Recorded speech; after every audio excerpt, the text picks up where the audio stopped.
भगवान बुद्ध ने जो एक बार श्रावस्ती नगर के जेतवन बिहार में विराजमान थे, उस समय नगर के सेठ, उस समय के नगर के जो सेठ थे, धम्म के परम उपासक, जो बहुत बुद्ध के परम अनुयायियों में से थे, अनाथ पिंडक उनका नाम था।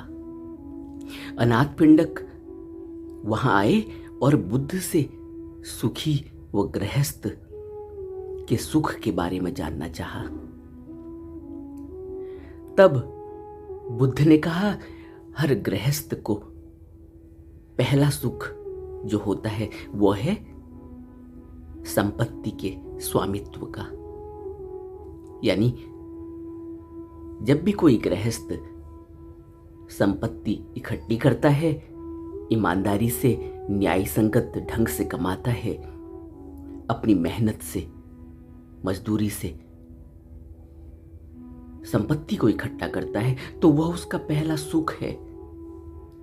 उस व्यक्ति को यह सोचकर बहुत खुशी होती है कि उसके पास ईमानदारी से कमाई गई संपत्ति है, उसने मेहनत करके कमाया है, उसने ईमानदारी से और न्याय संगत तरीके से धन कमाया, संपत्ति जुटाई है। तो यह पहला सुख होता है गृहस्थ को।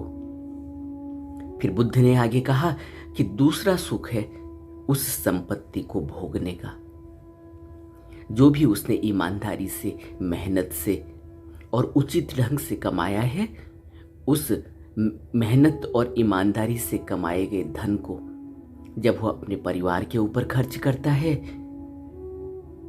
बच्चों की परवरिश करता है और उसमें से दान पुण्य भी करता है, तो उसे यह सोचकर खुशी होती है कि उसने ईमानदारी से कमाए गए धन से अपने बाल बच्चों की परवरिश की है और उसने ईमानदारी से कमाए हुए धन से दूसरे का भी भला किया, दूसरे को भी दान दिया, उसका भी पुण्य किया। फिर बुद्ध ने आगे कहा कि तीसरा सुख है कर्ज से मुक्त रहने का। अगर कोई गृहस्थ कोई भी छोटा बड़ा किसी भी प्रकार का उधार नहीं लेता, कोई लोन नहीं लेता, उसके पास कोई कर्ज नहीं होता, उसने लिया नहीं है, उसने खुशी से दिया है, दूसरे की सेवा की है, दान दिया है, और जब भी ऐसा हुआ वह दूसरे के काम ही आया है, तो उसे यह सोचकर खुशी होती है कि उसने किसी से लिया नहीं है, उसका किसी को देना नहीं है, उससे किसी को बकाया चुकाना नहीं है, उसने किसी से कोई कर्ज नहीं लिया। इस बात की खुशी होती है उसे कि उसके पास पर्याप्त है, उसने मेहनत और ईमानदारी से जोड़ कर रखा। चौथा सुख जो एक गृहस्थ को होता है वह है दोष से मुक्त होने का। जब एक गृहस्थ मन से, शरीर से, वाणी से दोष रहित होता है तो उसे बहुत प्रसन्नता होती है। जब वो किसी व्यसन में नहीं होता, क्योंकि मन से विकार उठते हैं, मन से दुर्भावनाएं उठती हैं, मन से इंसान व्यसन से ग्रसित हो जाता है, धुआं लेता है, शराब पीता है और प्राणी हिंसा करता है, दूसरे को सताता है। यह मन के विकार हैं और उससे किसी भी तरह से धन कमाने की आदत, और इन बुरे कर्मों से जब कोई गृहस्थ बचा हुआ होता है तो उसे बहुत खुशी होती है। यह उसका चौथा सुख है कि उसने मन से, शरीर से और वाणी से कभी किसी को कोई दुख नहीं दिया। यह उसके लिए बहुत बड़ी प्रसन्नता की बात होती है। और बुद्ध अपने उपदेशों में अक्सर ही बार बार यह बात कहा करते थे कि अपने मन, शरीर और वाणी पर जिसने नियंत्रण किया वही भिक्षु होता है। भिक्षु की परिभाषा बुद्ध ने इस तरह से की कि अपने मन पर नियंत्रण। 24 घंटे भिक्षु अपने मन की निगरानी करता है और वाणी से उतना ही बोलता है जितना बोलना उचित होता है। और भिक्षु वाणी से धर्म की बातें खूब करने वाला होता है, लेकिन अपनी वाणी से वह किसी को दुख नहीं देता। वो लोकहित के लिए कृत्य करता है। उसका अपना कोई स्वलाभ नहीं होता। तब बुद्ध ने अनाथपिंडक को इन 4 प्रकार के सुख को बताया कि एक गृहस्थ को सतत हमेशा यही कोशिश करते रहनी चाहिए कि वो ईमानदारी से संपत्ति को जोड़े, ईमानदारी और न्याय संगत और मेहनत से कमाए और उसको भोगे। उस ईमानदारी और मेहनत से कमाए गए धन से घर और परिवार में खर्च करे और उसी से दान पुण्य भी करे, दूसरे का भी भला करे, दूसरे का भी सहारा बने। और कभी कोई भी छोटा या बड़ा कर्ज उससे चुकाना बकाया न हो। और चौथा, वह मन, शरीर और वाणी से किसी को दुख नहीं देता, वह दोष रहित होता है। ये 4 प्रसन्नता होती हैं, प्रसन्नताएं हैं, 4 सुख हैं एक गृहस्थ के।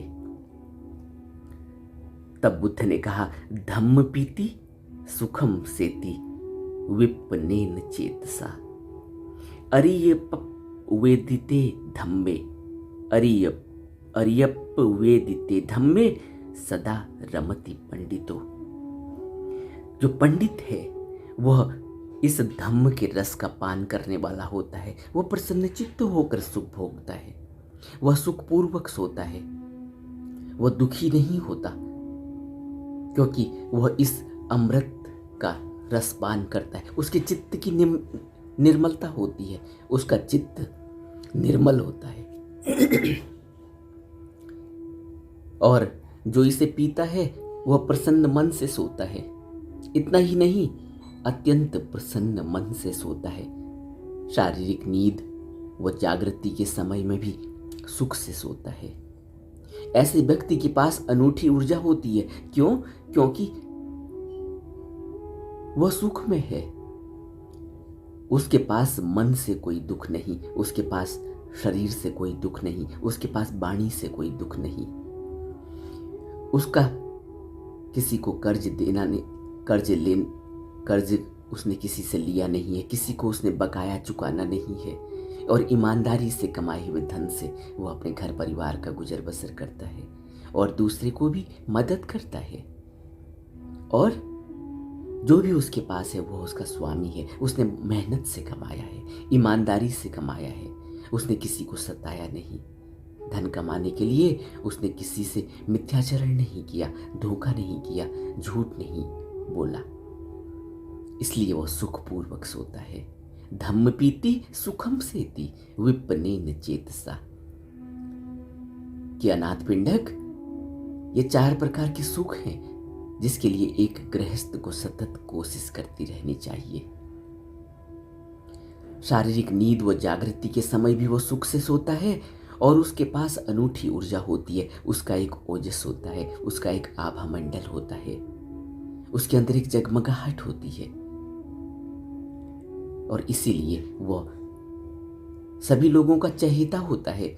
सब लोग उसके साथ सुख का आभास करते हैं। सुखी वो आनंदित रहते हैं, उससे मिलना चाहते हैं, उसको देखना चाहते हैं, उससे बोलना चाहते हैं, उससे अपने भावों को बताना चाहते हैं, उससे शेयर करना चाहते हैं, अपने दुख सुख बताना चाहते हैं, क्योंकि वह व्यक्ति सुखी है। और जो व्यक्ति सुखी होता है वह सुख को ही बांटता है और जो व्यक्ति दुख होता है वो अपना दुख फेंकता है।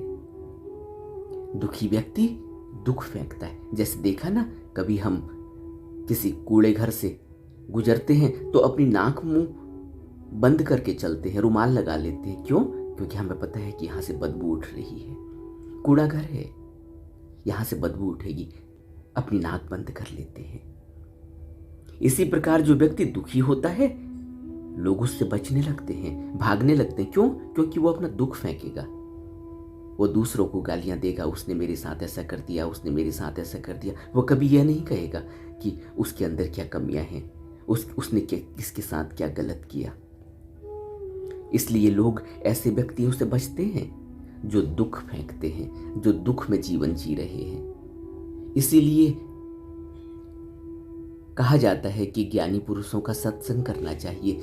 इसीलिए कहा जाता है कि जो सुखी है, जो ईमानदार है, जो मेहनती है, जो व्यक्ति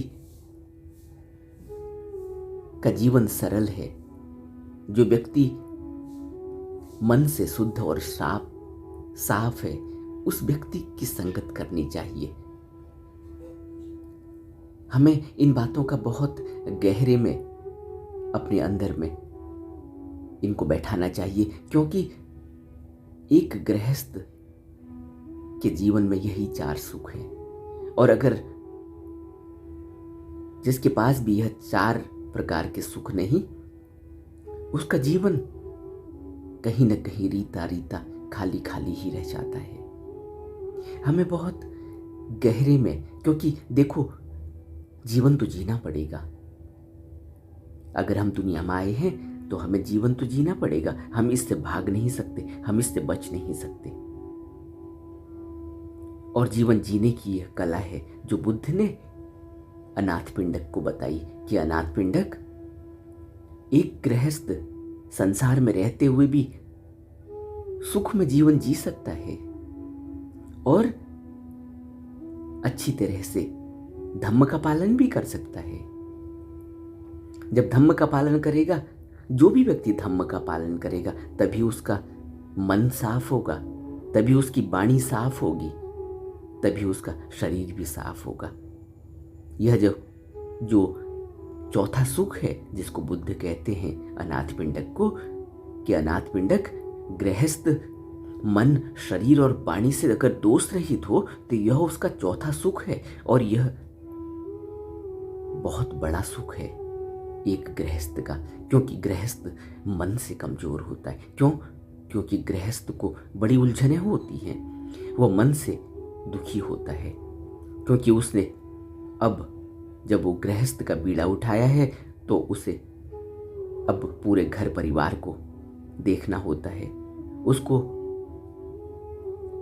उन सभी के अच्छे बुरे के लिए इंतजाम करना होता है, उसने उनका पालन पोषण करना होता है। और पालन पोषण के लिए जब वो मेहनत करता है, ईमानदारी से करता है, न्यायी संगत तरीके से करता है, तो यह गुण उसके मन को शुद्ध करते हैं, साफ करते हैं। उसका मन कुलसित नहीं होता, दुखी नहीं होता।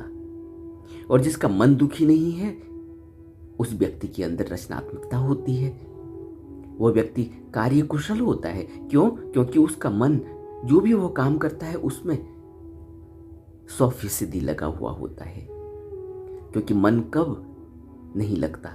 मन तब नहीं लगता जब व्यक्ति दुखी होता, मन से दुखी होता है, मन से कुलसित है या व्यसन है, गलत आदतें हैं, बुरी आदतें हैं, उन आदतों के लिए उसको धन चाहिए, तो मन दुखी रहता है। और जितना उन आदतों को, बुरी आदतों को वह स्वीकार करता है, वो आदतें मजबूत होने लगती हैं और मन और दुखी हो जाता है। मन में से रचनात्मकता खत्म हो जाती है। मन जिस तरह से जो मन की ताकत है, वो मन की ताकत कमजोर पड़ने लगती है और वो मानसिक बीमार हो जाता है।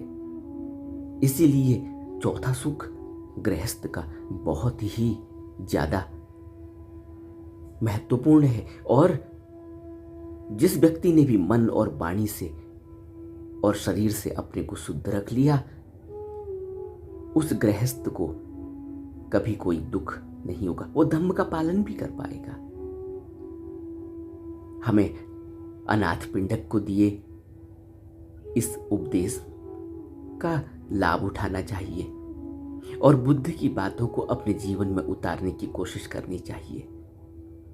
और यह बहुत साधारण बातें हैं, हर कोई इनको कर सकता है। ऐसा नहीं है कि यह बातें ऐसी हैं कि इसके लिए कोई बहुत ज़्यादा ताकत लगानी पड़ेगी। बस जीवन की शैली को बदलना होगा, समझ पैदा करनी होगी।